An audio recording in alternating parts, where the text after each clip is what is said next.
Here we are, Conor Wallace, #1 ranked contender in the IBF light heavyweight division, mate. You've got some news coming up soon. Hopefully we can get that sort of stemmed in paper.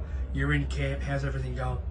Yeah, I'm going well. We still haven't got a date locked in yet, but we're working towards that fight. You know what I mean? We know who the opponent is, Michael Eifert. IBF have ordered it, so my job is to just be ready for when I get that call. I'm good to go.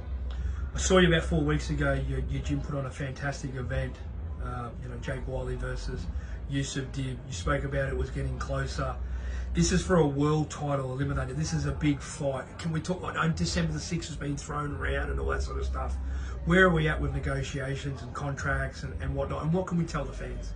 Yeah, well, I think it's just a little bit of a waiting game now at this level. You know, it's not like I'm just going to be fighting anyone. You know, it's at that level now where it is a bit of a waiting game. I understand how the boxing game works, you know what I mean? So my job as the fighter is just to be ready, and all the other stuff is out of my control. To leave that up to my manager, my promoter, and they will look after that, you know what I mean? I'm in good hands. So my main job is to be ready. So Matchroom Boxing, along with The Zone, they're doing a big show in Monaco, December the 6th. Actually, my birthday the same, and we'll get to Opetaia Vs Cinkara. It's not that far away. Is it frustrating for you, like now, 8-9 weeks out, not knowing that there's the official date for an interim world title eliminator? Yeah, there was talk of that, but I think it's up to the Germans and stuff as well. We need them to play ball, and that would be a perfect venue for it, you know what I mean? It's neutral ground, you know. He's not the champion, I'm not the champion, so it would be great, you know. He doesn't have far to travel from Germany over to the south of France, so I'm ready. I'll travel to wherever I need to go. I want this fight, and I've trained my whole life for it, you know. You kicked off camp a couple of weeks ago, was it? 2-3 weeks ago? Yeah, Session today. definitely, yeah. I always stay around the gym anyway, you know what I mean, and then that way, so whenever I do get the call, I'm not like it's going to take me 4-6 weeks to get fit. I'm in the gym all year round, and I'm ready to go, so. Eddie Hearn had some big raps on you just recently, and we'll turn to that now. We just had a big announcement yesterday, Opetaia versus Cinkara. He was meant to fight Cinkara back in January this year. You know, what does this mean to Australian boxing? And so glad to see Jai back on home soil again. You know, obviously he has to fight. He's mandatory to get him out of the way before a big 2026 big fight. Yeah, it's absolutely massive for Jai. It's great to have him back on the Gold Coast. Probably might have been one of his last fights, probably on the Gold Coast, I would say. You know, he'd be going overseas. He's chasing them unification fights, and you know, it is what it is. You know what I mean? Jai will beat whoever they put in front of him, so it doesn't really make a difference to him. Some big fights coming up in your division at the moment, you know what I mean? And obviously, this Benavides Yard fight, which is a big one, November the 22nd, Haney versus Norman.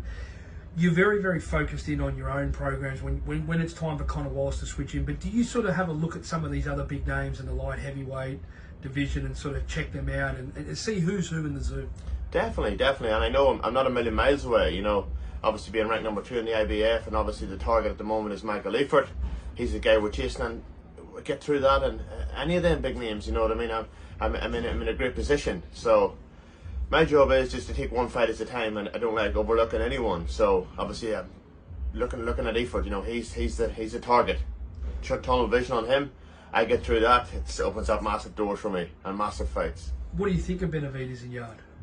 Yeah, I think it'll be a good fight. It'll be interesting. Yard's big and strong, you know, and obviously Benavides got that hand speed and combinations and stuff. You'd have to be favouring Benavides, you know, yeah. But Yard's a tough night for anyone, I believe. You know, he can spoil you. He's big, he's strong, and it'll be interesting to see how it actually plays out. You know what I mean? So it'll be interesting. I'm looking forward to watching it.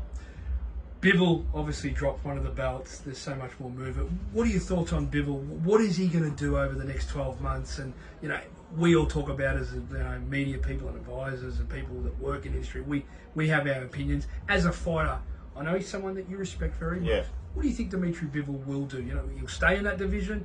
Will he? Look for money fights now. What do you think he'll do, Conor? Yeah, it's hard to know, but I think that he's really going to be chasing the legacy fights. You know what I mean? He's proved a lot. You know, he's not looking for maybe people like myself, up and comers. You know what I mean? He's more chasing legacy, and he's done that at the top level for a while. So the ideal scenario would be for him to vacate the IBF belt, and then it's not official, is it? No. That would be an ideal scenario for him to vacate the belt, and me and Eifert fight for the belt for the actual legitimate world title, you know what I mean? So interim's still a big fight. Interim's a massive fight. I'm not saying that, but I'm saying it would be nice to win the actual belt too, you know. Do you want to see him and Benavides run it back for the third time? It's You know what I mean? Yeah, it's a massive fight. I was at the first one in Saudi. It was mad. It was a mad experience. 2 Russians, you know, it's unreal. Like, they were the 2 best at that level for ages. You know, they've been at the top. You know, and then you come down to the next sort of bracket. But it's good. It will be interesting. It's a massive fight, even if it's not for a belt. You know what I mean? Obviously, it's not going to be for undisputed anymore. But it is what it is. You know, I'm focusing on myself really at the moment. You know, tunnel vision. You know, you can. That's all. It's all great and great to watch them fights and stuff. But my own career is very important, and I think I'm at the pointy age of it now. Hopefully we get some big news soon. Mate, you've got a lot of wisdom and knowledge about world boxing. I've got to ask you, you did say it before I took off, you picked Crawford to beat Canelo, a massive big event over there on September the 13th. Canelo versus Crawford in front of 70,000 people. Your take on the fight, and where do you rank this amazing athlete, Terence Crawford? Yeah, it was absolutely unbelievable to watch, you know, and I think what swayed me a bit whenever I seen Crawford here in Brisbane, like, he's not as small as what you think when you think welterweight, you think Canelo super middleweight, you think there's a massive change in the weight categories. But when I was standing beside him, he's a big man, Crawford, for that weight. So that's what actually like made me change my mind a little bit, because I always would have said Canelo because of the weight, and then obviously Canelo's last few performances, he looked like he had slowed up a bit. And I just think I love watching Crawford. I've been to one of his fights live in Vegas, the Victor Postol fight, you know. Good fight. Tough fight. Great fight, you know. It was a great fight to be at. When I was with the McGregor for that camp, we got to go to the fight and stuff. It was unreal. So it was great to watch and great to see the skill of boxing, you know. Like, it was a typical boxer against the bigger sort of puncher, but Canelo just couldn't get near him, you know. I'll say I watched the fight with Jai, and Jai taught, you know, me some things about what you guys as boxers, we've got to respect you guys. You guys see things that we don't see. Conor, you're a pretty slick boxer yourself, you know. I mean, I know you love to brawl. And shout out to the Irish companion here. That, and, you know, I'm kind of one of them as well. We get a little bit lick it up and we get fired up. But when you box, and you prove this against Jerome Pampoloni, you're a very, very special boxer. What I'm getting to is when you look at these guys like Crawford, Opetaia, Lomachenko, do you pick up on things that they do and you think, hey, you know what, Lukey or Steve, I wouldn't mind adding this. You know, what I'm trying to get at is with Crawford, is he someone that like, geez, he did this very well, his gap control, the feints, you know, how he sticks that jab out, he transitions off. Do you pick up on those things with these guys? Definitely. I'm always watching fights and watching old fights and studying, you know, and Jay's a perfect example as well, you know, that late hand high, similar to myself, you know, footwork's key, I believe, you know. Good feet will beat most people, you know what I mean, and that's where I feel like the Australians come a little bit unstuck, you know. Obviously me with the amateur pedigree and background and stuff, the feet's the most important part about boxing. I don't care what anyone says, you can punch, and that's alright, but you can't get the feet in to get yourself in to throw the punches, or you can't get out of trouble, you need to forget about it, you know. The feet's the biggest thing. Last but not least, you guys did an absolutely fantastic event here at the Fortitude Musical. Jake Wiley, your training partner here, was victorious, leaps and bounds, you know, coming off the Cambosis loss, and then he, you know, stepped straight back into this big fight. How proud of you, Jake, and what do you think that you'll do over the next 6 months? Absolutely amazing it was to watch, and it was a great event, you know, and I've done a little bit of work with DAZN and stuff, commentating on the fights. It was great to do that as well, you know, so it's a very exciting time for Jake too, you know. It's an exciting time for the gym, you know. Both of us are going well, and Mariah Turner's going well. She's got a massive fight coming up on DAZN as well. So the gym's booming, and it's great to be a part of. We're coming back into the good weather now too. It's unreal. Mate, I want to talk about one of my old mates, and you know, we've had ups and downs, but I don't care what saying. Isaac Hardman. Yeah, he's back in the gym too. How good is that? It's great. Yeah, he's fighting that international brawling championship. He's going well. He's got the hunger back. Yeah, so it's boxing and MMA gloves. It'll sit him down to the ground, you know what I mean? So it's going to be great. I think it's great to have around the gym as well, the buzz, and me and him sort of get on a bit like each other. We love that sort of that hype and that sort of. It's good to have, 100%, definitely. Yeah, it's great to have him. One thing I like about him, he's straight to your face as well. Last but not least, when we talk about that sort of stuff, you know, your old comrade, a man that you respected so much, and you worked with him, Conor McGregor's, this bare knuckle thing is, it's pretty big, and the BKFC and all this sort of stuff. Have you heard from him, and what are your thoughts on it?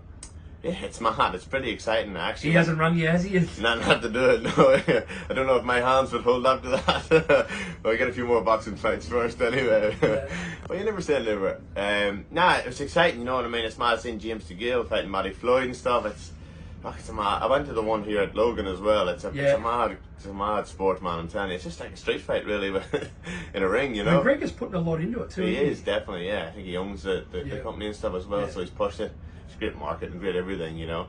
He was kind of a friend to you, and that, and he's someone that you can talk to, and that. What do you want to see him do? Do you think he'll ever come back and do an MMA fight again, or maybe a big boxing fight? Like you see some of these crazy fights now, like Jake and Tank, and you know, potential Mayweather versus this Mike Tyson next year. Do you want to see the old Mystic Mac come back? You never know. Like, you know yourself, like if he puts his mind to it, he can do anything. You know what I mean? He's proven it many times. So it would be interesting to see like if I don't even if it's not an MMA fight, or you know what I mean, it could be a boxing fight or anything. It'd be great to see him maybe have one more, just you know, like against a big name or a star or someone who's. It would be great to see, you know, he's the show business, isn't he? You know what I mean? And he's the biggest biggest entertainers. I think the UFC, I think they miss him. Definitely. Like any of his fights. Being there at that fight for the Diaz rematch, he actually let me do the corner and stuff. Wow. It was a mad experience walking out, like the ground was shaking below you in that T-Mobile arena. I was only 20 at the time. It was a mad experience, you know? Were you there when we did the Floyd fight? I don't think you were you? No, I wasn't there for that. No, I was just there for the Nate Diaz rematch. Lived in Vegas for 8 weeks. It was a mad experience. He was not McGregor can box, can't he? Yeah, definitely, 100%. Yeah, I sparred him in Dublin. I sparred him, and then obviously he took me to Vegas for the camp. Yeah. So that was great, you know, and it was great to see around Vegas as well. Me only being 20 at the time, it was pretty mad. Yeah. Mate, hopefully we can give the fans some news soon. December the 6th, Monaco. Hopefully it's Eifert versus Conor Wallace for the interim light heavyweight IBF championship, mate. We wish you all the best, and hopefully soon that we can get some news about it. Yeah, I just want to give a quick thank you to people who's working behind the scenes. Obviously my manager Stephen Deller, Mick and Fran from Tasman Fighters, my coach Greg Eady, my strength and conditioning coach Phil, and last but not least my sponsors. Without them I would not be able to do this, you know what I mean? It's obviously a bit of a waiting game, but I'm getting prepared for the biggest fight of my life, so without these people it's not possible. I just want to say thank you very much to them, and we're coming. And Australia and Ireland get behind him, and I can't wait December 6th. My birthday, so you got to bring back that interim world title. Yes, get up.